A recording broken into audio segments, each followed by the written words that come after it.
मार्गशीर्ष मास की गुरुवार के दिन आपको यश नहीं मिलेगा, तो बेलपत्री के पेड़ के नीचे हल्दी का शिवलिंग का निर्माण करो।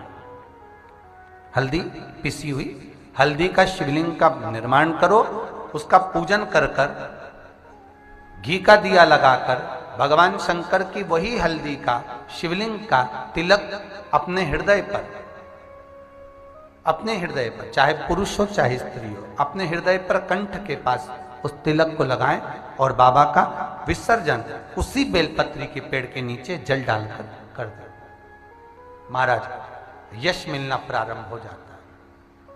केवल ये यश के लिए ही नहीं होता, इसका एक क्रम और है।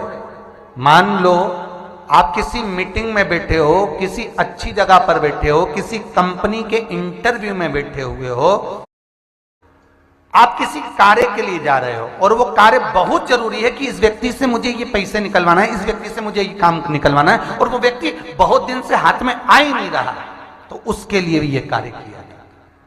अर्थात कीर्ति शुद्ध हो, पवित्र हो और यश की प्राप्ति। लक्ष्मी, वो कौन से दो स्थान हैं जहां तू जाना पसंद नहीं करती? लक्ष्मी, वो कौन से दो स्थान हैं जो व्यक्ति धारण करता है तो उस व्यक्ति के पास में से 2 साल में, 4 साल में, 6 साल में, 8 साल में तो रुष्ट होकर चली जाती है? वो स्थान कौन से हैं? तो 2 स्थान माता लक्ष्मी ने बताए हैं। पहला, फूटे हुए बर्तन में भोजन करना। कौन से बर्तन में? जम के बोलिए जरा।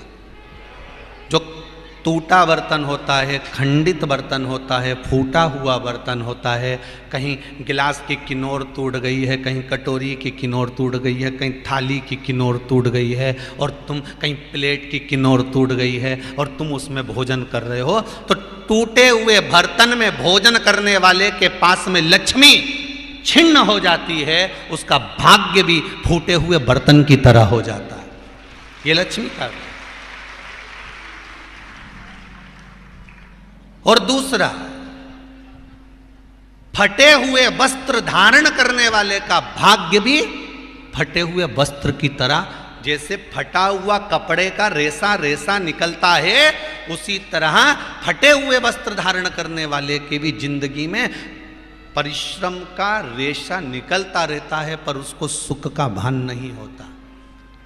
आज के जमाने में ये फटे हुए कपड़ों का फैशन आ गया, ये बड़ा दुख की घड़ी है।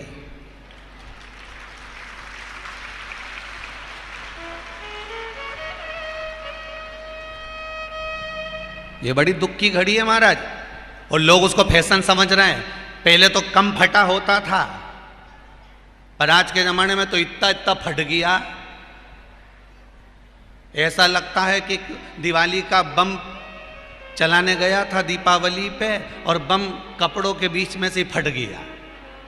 इसलिए वो कपड़े कब पहनेंगे तो ने अब पहन लिया। शास्त्र कह रहा है, लक्ष्मी कह रही है माता पार्वती को कि 2 जगह पर अगर ये 2 क्रम जिस जीव के होते हैं उसके पास में से लक्ष्मी 5 साल में, हम कई बार कहते हैं इन बच्चों को नहीं मालूम, इन नवयुवक लड़कों को नहीं मालूम, इन नवयुवक बेटियों को नहीं मालूम कि फटे हुए कपड़े पहनने का फल क्या है। आज नहीं, विवाह कर कर जब जाएगी तो मायके से जब ससुराल जाएगी, तूने कुंवारी अवस्था में तो खूब फटे हुए कपड़े पहन लिया ने, मम्मी मैं तो जीन्स लूंगी न ये लूंगी, तू तो खूब फटे हुए पहन, पर वहां जब जाएगी तब मालूम पड़ेगा कि रोना किसको कहते हैं।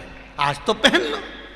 वो उसी में की बात है, कल वाली बात याद कर लो। अभी खाओगे तो कुछ दिन के बाद ब्लड बनेगा, और ब्लड बनेगा तब जाके ये शरीर में दौड़ेगा। आज की आज तुमने रोटी खाई तो क्या आज की आज ब्लड बन गया? जम के तो बोलो रे खरगोन वालों, नहीं बनाना। आज खाया है तो ब्लड 8 दिन में, 4 दिन में, 6 दिन में, 2 दिन में, 5 दिन में, 3 दिन में बनेगा। आज की आज ब्लड नहीं बनेगा। आज खाया तो 2 दिन में ब्लड तैयार होकर तुम्हारे शरीर में दौड़ेगा, शरीर में दौड़ेगा तो तुम्हारा शरीर भी चलेगा। उसी तरह तुमने अगर युवानी अवस्था में, कुंवारी अवस्था में ये फटे हुए कपड़े पहने हैं, तो जब तुम्हारी अवस्था बढ़ेगी ना, आज नहीं रोना पड़ रहा। आज के जमाने में तो फैशन है साहब, फैशन है तो आज पहन ले, बाद में रो ले। फटे हुए वस्त्र भी धारण नहीं कर। घर की बेटियां, घर के लोग ऐसे कपड़े पहने, ये श्रेष्ठता नहीं है महाराज। थोड़ा सुधार। कहा शरीर को भोगना था, फिर मनुष्य क्यों ये जीव आत्मा क्यों भोग रहे? क्योंकि जीवात्मा मरती नहीं। इसको जब भुगताया जाता है तो ये भोगती रहती है, तड़पती है, चिल्लाती है, अब नहीं करूंगी गलती, क्षमा कर दो मुझको। हल्दी का गट्टा, हल्दी जो सूखी एक गट्टे में आती है ना, हल्दी की गांठ, उसका थोड़ा सा टुकड़ा उस कलश में डाल लीजिए। और जिस व्यक्ति का समय गड़बड़ चल रहा हो, लक्ष्मी नहीं आ रही हो, बीमारियां बनी हुई हो, दुख हो, तकलीफ हो, कष्ट हो, माता पार्वती जी अश्विमनी घोड़ी बनी लक्ष्मी जी को ज्ञान उपदेश दे रही है। माता पार्वती जी जब लक्ष्मी जी ने आंख में से आंसू बहाए, शिवलिंग पर गए, शिवलिंग से जलाधारी पर गए, जलाधारी पर जब वो अश्रु पड़े और उस अश्रु के पड़ने पर माता पार्वती जी प्रकट हुई और प्रकट होकर माता पार्वती जी जब सम्मुख में आई, माता पार्वती जब सामने आई तो उन्होंने लक्ष्मी जी को समझाया।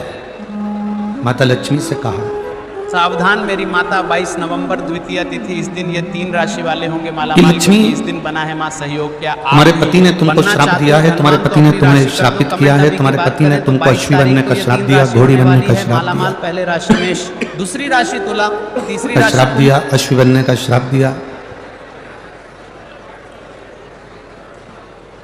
लक्ष्मी, तुम इस बात से दुखी ना होइए कि तुम्हारे पति ने तुमको श्राप दिया। अब उन्होंने जो श्राप दिया उसको भूल जाओ, अब कुछ अच्छा करने का प्रयास करो। जो श्राप दिया है अब उसको भूल जाओ। और हम भी आपसे यही कहेंगे कि अगर कोई आपको गाली दे दे, कोई आपको अपशब्द कह दे, कोई आपको ताना दे दे, कोई आपको आड़ा टेढ़ा बोल दे, वो कह दिया, कहने के बाद आप उसको भूल जाइए। उसने कहा, आप उस बात को भूल जाओ। अब बहुत दिन तक अपने बुद्धि में लेकर बैठ जाना, बहुत दिन तक अपनी चित्तवृत्ति में लेकर बैठ जाना कि उसने मेरा अपमान करा है, उसने मुझे गाली दी, उसने मुझे अपशब्द कहा, उसने मुझे आड़ा टेढ़ा कहा, टेढ़ा बोल दिया, बार बार अपनी बुद्धि में उसको घुमाना, अपनी चित्तवृत्ति में लेकर आना, ये श्रेष्ठ नहीं है। तुमको कोई गाली भी दे देना, अपशब्द भी कह देना, अगर तुम्हें कोई आड़ा टेढ़ा भी बोल देना, कोई आपको अपशब्द